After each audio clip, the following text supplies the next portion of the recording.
अच्छा student, for example मैंने ये ग्राफ बनाना है, वेलोसिटी दी हुई है 20, 40, 60, 80, 100 और टाइम दिया हुआ है 2, 4, 6, 8 और 10। देखें, ग्राफ बनाने से पहले ग्राफ पेपर को समझना जरूरी है कि ग्राफ पेपर में क्या साइंस होती है। तो सबसे पहले देखें, ये मैंने ग्राफ पेपर को देखा तो इसमें मुझे ये बॉक्सेस नजर आ रहे हैं। अगर आप गौर करें तो ये देखें, ये यहाँ से ये एक बिग बॉक्स है, ये वाला, ये पूरा। अगर मैं आपको समझाने के लिए इसको बोल्ड भी कर दूं, ये एक देखें, ये बिग बॉक्स है, और ये भी देखें, ये भी एक बिग बॉक्स है। ठीक है, पहले इस बॉक्सेस को समझना जरूरी है। फिर इस बॉक्स में देखें, जो भी बिग बॉक्स होता है ना, उसमें एक, दो, तीन, चार, पाँच, छः, सात, आठ, एक बिग बॉक्स के अंदर 10 छोटे बॉक्स होते हैं। तो ग्राफ बनाने से पहले सबसे पहले जो चीज होती है ना, वो इंडिपेंडेंट चीज जो है ना, एक्स एक्सिस पर ली जाती है, यानी जो किसी पर डिपेंड नहीं करती। फॉर एग्जांपल टाइम है, ठीक है। अमूमन आपके पेपर में ये जो टाइम जो है ना, ये ऊपर ही इधर लिखा होगा, इस यहाँ पे ही लिखा होगा 2, 4, 6, या जो भी वैल्यू है ये ऊपर ही लिखी होंगी। आपके पेपर में जो भी ग्राफ आता है, जो एक्स एक्सिस पर चीज लेनी है ना, वो ऊपर ही लिखी होती है। तो मैंने ये फॉर एग्जांपल ली है चीज, वो ये नीचे लिख दी है टाइम को, लेकिन वो पेपर में देंगे टाइम इधर ऊपर ही लिखेंगे। तो उसको आप किस में लेंगे जी? एक्स एक्सिस में। तो सबसे पहले तो आपको ये बॉक्स क्लियर होना चाहिए, ये इसमें ये बिग बॉक्स है ये सारी, और इसके इसके अंदर 10 छोटे बॉक्स होते हैं हर एक बिग बॉक्स के अंदर। अच्छा, उसके आगे फॉर एग्जांपल मैं ग्राफ बनाना चाहता हूँ, ठीक है। तो मैं इस तरीके से करूंगा, लाइन ड्रा करूंगा, एक एक्स एक्सिस पर और एक वाई एक्सिस पर, ऐसे लाइन ड्रा करूंगा। और सबसे पहले मैं देखें क्या लिखा हुआ है, 2, 4, 6, 8, 10 है ना। तो मैं सबसे पहले क्या करूंगा, स्केल बनाऊंगा। ठीक है, स्केल कैसे बनाऊंगा? देखो, स्केल मैं ऐसे बनाऊंगा। सबसे पहले मैं देखूंगा ये आखिरी वैल्यू कौन सी है, 10 है ना, तो मैंने 10 लिख दिया। फिर मैं देखूंगा इसमें टोटल वैल्यू कितनी थी, 1, 2, 3, 4, 5, 5 है, तो 5 पर डिवाइड कर दिया, ये क्या आंसर आ गया, 2।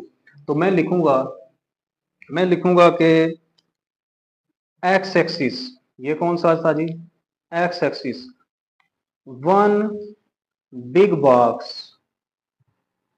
ये किसके इक्वल आ गया, 2 के। अभी मैं आपको बेसिक सिखा रहा हूं, तो बिग बॉक्स का ही सीखें। जो क्रिटिकल या मुश्किल ग्राफ है वो इस डिस्क्रिप्शन में है, उसको देख लीजिएगा तो वो मुश्किल ग्राफ भी क्लियर हो जाएगा। अभी आसान की तरफ पहले सीख लें। ये एक्स एक्सिस का क्लियर हो गया, वाई एक्सिस की भी इसी तरह देखें कौन सी वैल्यू है, 100 है। सबसे वाई एक्सिस यहाँ लिखें, वाई एक्सिस, तो सबसे जो बड़ी वैल्यू है वो कौन सी है, वाई एक्सिस पर 100 है, तो 100 लिखें।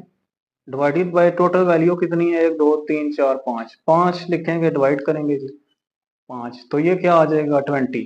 तो one big box Y axis पर किसके इक्वल आएगा, 20 के। तो इस स्केल को आप मेमोराइज कर लें, ये किस तरह स्केल बनाना है बिग बॉक्स का। अगर ये चीज क्लियर है तो हम आगे फिर मूव ऑन करते हैं। ठीक है जी, सबसे पहले ये बेसिक काम था। अब आगे चलते हैं जी। इसके बाद स्केल क्लियर हो गया, ये ग्राफ की वैल्यूज थी। अभी ग्राफ को ड्रा करने जा रहे हैं। तो देखें जी, एक्स एक्सिस पर कौन सा बनाना है, ये टाइम वाला, तो 2, 4, 6, 8, 10। तो मैंने एक्स एक्सिस पर स्केल देखा, वन बिग बॉक्स किसके बराबर है, 2।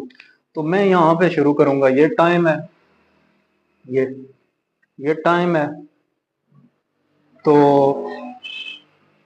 One big box x axis पर किसके इक्वल है, 2 के। तो सबसे पहले वैल्यू यहाँ पे 2 लिखूंगा, ये मैंने 2 लिख दी। फिर आगे वैल्यू कौन सी आ रही है, 4 आ रही है, तो मैंने 4 यहाँ लिख दी। फिर आगे कौन सी आ रही है, 6। तो देखें जहां पे वो बिग बॉक्स खत्म हो रहा है, ये 6 लिख दी। अब 8 कहाँ लिखूंगा, ये 10 कहाँ लिख दी यहाँ पे। अच्छा, फिर से बता रहा हूँ, ये इतना आसान ग्राफ नहीं आता पेपर में, लेकिन ये मैं आपको समझाने के लिए बता रहा हूँ। जो पेपर में जिस तरह का ओल्ड पास पेपर का आया हुआ है, उसका मैंने लिंक दे दिया है, वो भी है, लेकिन ये पहले आपको बेसिक समझना जरूरी है। अच्छा, ये एक्स एक्सिस पर लिखा जी, वाई एक्सिस पर क्या है जी 20 40 60। तो वाई एक्सिस पर मैंने देखा कि वन बिग बॉक्स किस्म के इक्वल है 20 के, तो पहले बिग बॉक्स के आगे मैंने क्या लगा दिया 20। आगे क्या लिखूं जी 40, क्योंकि 20 20 का डिफरेंस लेना है, यहाँ पे क्या लिख दिया 40। अब मुझे बताएं मैंने 60 कहाँ लिखना है, 60 जी मैंने फिर यहाँ लिखूंगा। फिर आगे क्या है जी 80 था, तो 80 कहाँ लिखना है जी यहाँ पे। आगे कौन सा था जी 100, 100 मैंने इधर ऊपर जाके लिखना है, ये 100 लिखना। ठीक हो गया जी। अब देखते जो ना ये आपने चीज सामने रखनी है ये, तो 2 के सामने क्या है जी 20, तो यहां से 2 लेके जाएंगे ऊपर, और जैसे ही ये 20 वाली लाइन आएगी तो उसके सामने क्या लगा दूंगा ऐसे सर्कल। फिर आप देखें जी 4 है, 4 के ऊपर क्या है 40, तो ये 4 है, 4 के ऐसे लेके जाएं, जैसे ही 40 वाली लाइन आए 40 के सामने ये करते हैं ऐसे सर्कल। फिर आगे इसी तरह सिमिलरली 6 के आगे गया 60, तो 6 वाली यहाँ से लेके जाएं, ये 6 सीधा ऊपर, जहां पे 60 है 60 के सामने ये आपने ऐसे कर दें। इसी तरह और क्या था 8 के सामने 80, तो 8 लेके जाएं, ये ये 8 है, 8 ऊपर लेके जाएं, और इसी तरह क्या आ जाएगा 80 के बिल्कुल सामने सर्कल। बाद में ये क्या करें, इस वाले ये जो आपने सर्कल किए थे ना, इनको आपस में मिला दें। देखें बेसिक तरीका तो यही रहेगा, लेकिन जो मुश्किल सवाल आते हैं ना पेपर में, उस जैसा सवाल मैंने एक लिंक दे दिया है, उसको भी देख लेना है। 12